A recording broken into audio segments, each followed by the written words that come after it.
Anne of Green Gables by Lucy Maud Montgomery. Level 2.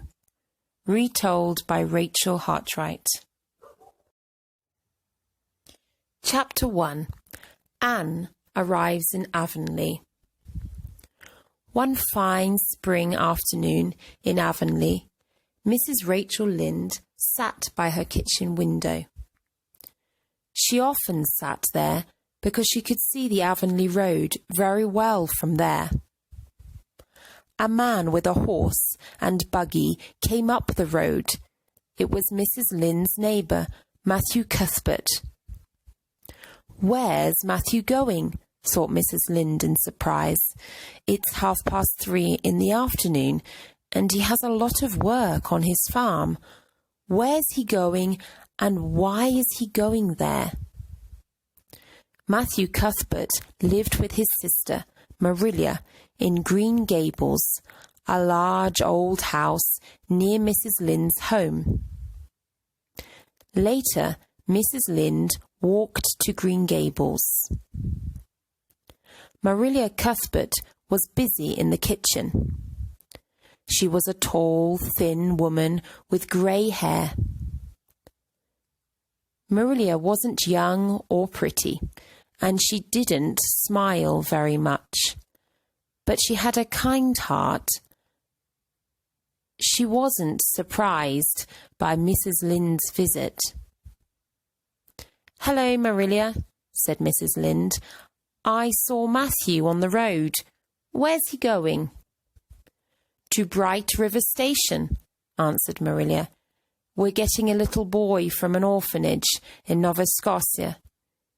He's coming on the train this afternoon." Mrs. Lynde couldn't speak. Then she said, "An orphan boy? Why do you want an orphan boy?" "Matthew is 60 years old," answered Marilla.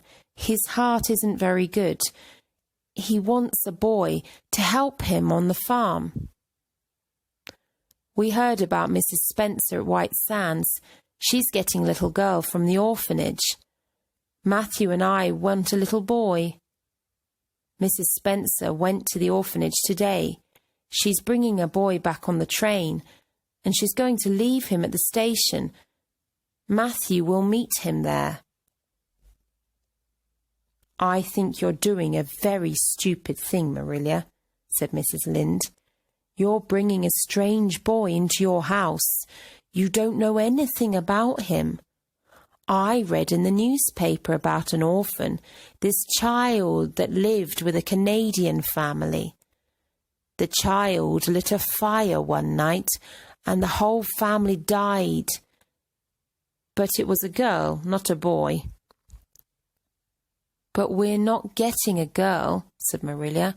"We don't want a girl. We're getting a boy."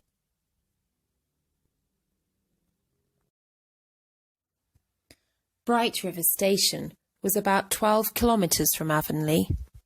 Matthew drove there slowly in the buggy. When he arrived at Bright River Station, it was late. He couldn't see a train.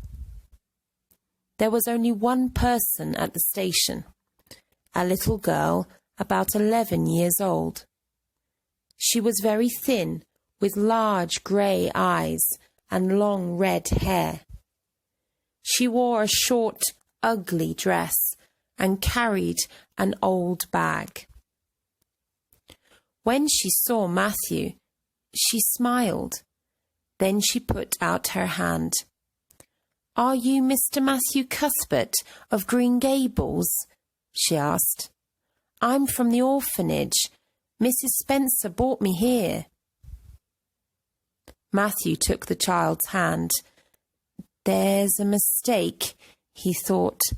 "This is a girl, not a boy." "When you weren't here at the station," said the child, "I thought, I can sleep in that big tree tonight. I'll know he'll come in the morning. I know it's a long way to your house. Mrs. Spencer told me. But I love driving, and I'm going to have a home with you. That's wonderful. I've never had a home." "I was late," said Matthew slowly. "I'm sorry." He took the little girl's bag and they walked to the buggy. "I can't leave this child at the station," he thought. "I'll take her back to Green Gables. Marilla, my sister, can tell her about the mistake." The girl got into the buggy and Matthew drove home. The child talked and talked. Matthew listened. He was a quiet man, and he was usually afraid of little girls, but he liked listening to this girl's conversation. "Look at those trees with the beautiful white flowers," said the girl. "I love the colour white. I'd like a beautiful white dress. I never had a pretty dress. They only gave us ugly clothes at the orphanage.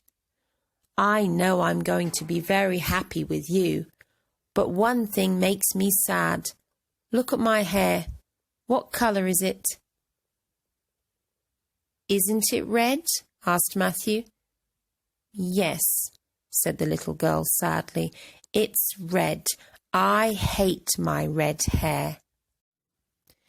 It was evening when they arrived at Green Gables. Marilla came to the door and looked at the child in surprise. "Who's this, Matthew?" she asked.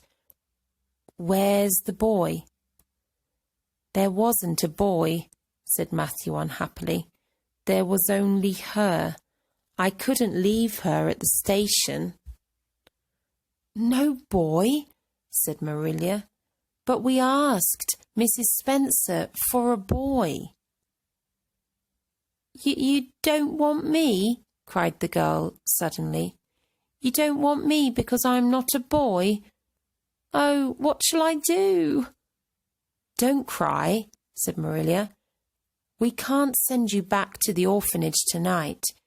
You'll have to stay here. What's your name?" The child stopped crying. "Can you call me Cordelia?" she asked. "Cordelia, is that your name?" asked Marilla in surprise. "No," said the girl sadly, "but Cordelia is a prettier name than mine. My name is Anne Shirley. Anne with an E. But please, call me Cordelia."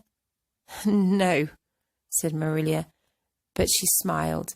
"Anne is a very good name. Now come and eat something, Anne." Anne sat down at the table, but she couldn't eat anything. So Marilla took her upstairs to a small bedroom. Anne took off her clothes and got sadly into bed. Marilla went downstairs and washed the plates. Matthew sat in a chair. He didn't say very much. "I'll drive to Mrs. Spencer's house tomorrow," said Marilla, "and I'll ask her about this mistake. We'll have to send this child back." "She's a very nice little girl," said Matthew slowly, "and very interesting. She likes to talk, and she wants to stay with us." Marilla was very surprised.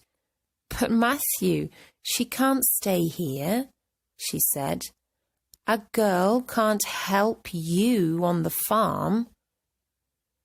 "But maybe we can help her," answered Matthew quietly. "I'm going to send her back to the orphanage," said Marilla. "I don't want an orphan girl." "All right, Marilla," said Matthew. "I'm going to bed now." Marilla put the plates away in the kitchen and went to bed too. And in the room upstairs, the little orphan girl cried and cried.